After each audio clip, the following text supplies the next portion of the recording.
በወልዲያ አካባቢ የግጭት ሁኔታ እንደቀጠለ ነው። የአካባቢው የትጥቅ ኃይል ከተማዋን ሙሉ በሙሉ ለመቆጣጠር እየተፋለመ ሲገኝ የፌዴራሉ መንግስት ኃይል በከተማዋ ብቻ 2 ሰው አልባ አውሮፕላን ወይም ድሮን ጨምሮ ከባድ መሳሪያና ከአጎራባች ክልል የመጡ ተጨማሪ ኃይሎችን በማሰባሰብ ራሱን ለመከላከል እየጣረ ነው።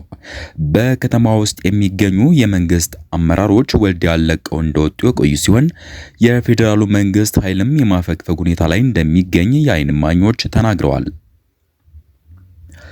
በመንግስት የስልጣን መዋቅር ውስጥ ከፍተኛ የሆነ የመተማመን እጦት ተፈጥሯል።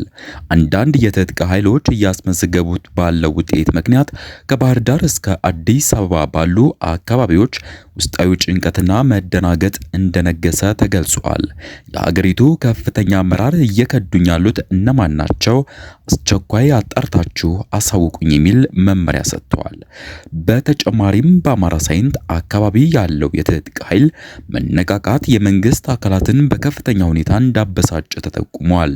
በወልዲያ ሳንቃና ሌሎች ከተሞች ላይ እየተፈጸመ ያለው የሰው አልባ አውሮፕላን ወይም ድሮን ጥቃት የትጥቅ ኃይሉ ከአካባቢው ሚሊሻ አመራሮች ጋር ሊደራደር ነው በሚል ስጋት እንደተፈጸመ ለማወቅ ተችሏል።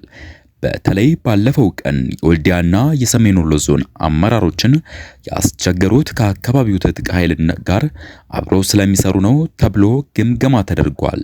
የወልዲያ ከተማ አስተዳደር፣ የደሴ ከተማ አስተዳደር፣ የሰሜን ወሎና የደቡብ ወሎ ዞን አመራሮች እንዲታሰሩ የእስር ማዘዣ እንደወጣ መረጃው ተረጋግጧል።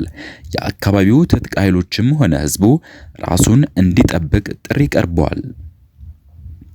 የሃይማኖት አባቶች የፌዴራል ኃይልን ከቤተ ክርስቲያን ቅጥር ግቢ እንዲያስወጡ እንዲሰሩ ተጠይቋል። የሰሜን ወሎ ዞን ሀገረ ስብከት አመራሮች በከተማዋ እየዞሩ ከተማዋ ሰላም ናት የሚል መልእክት እንዲያስተላልፉ መመሪያ እንደወረደ ታውቋል።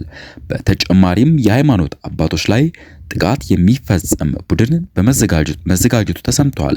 ይህ ቡድን የአካባቢውን የትጥቅ ኃይል የሚመስል ልብስ እንዲለብሱና ገጽታው በትክክል እንዲመስል ተደርጎ በተጠንቀቅ ቆሟል። የሃይማኖት አባቶች ከዞኑ በተሰጣቸው መመሪያ መሰረት ከተማዋ ሰላም ናት እያሉ በከተማዋ እስከ ምሽት ባለው በተደጋጋሚ ይዞራሉ። ዋና ዓላማው ህዝቡ የሃይማኖት አባቶችን መልእክት ሰምቶ እንቅስቃሴ እንዲጀምርና የንግድ ተቋማትም እንዲከፈቱ ለማድረግ ነው። በተጨማሪም እንቅስቃሴ የሚጀምሩ የከተማዋ ነዋሪዎች በሚካሄደው ውጊያ በተባባሪ ጥይት ጉዳት ቢደርስባቸው የትጥቅ ኃይሉ ንጹሃን ላይ ጥቃት ፈጽም የሚል መልእክት ለመስራት ነው። ነገር ግን ህዝቡ የሃይማኖት አባቶች የሚያስተላልፉትን መልእክት ሰምቶም እንቅስቃሴ የማይጀምር ከሆነ ቀድሞ የተዘጋጀው ቡድን በሃይማኖት አባቶች ላይ ጥቃት እንዲፈጸምባቸው ታስቧል። ከዚህም የትጥቅ ኃይሉ የሃይማኖት አባቶች ላይ ጥቃት ፈጽመ በሚል የስም ማጥፋት ዘመቻ ለማካሄድ ለሚዲያ አካላት ስምሪት ተሰጥቶታል።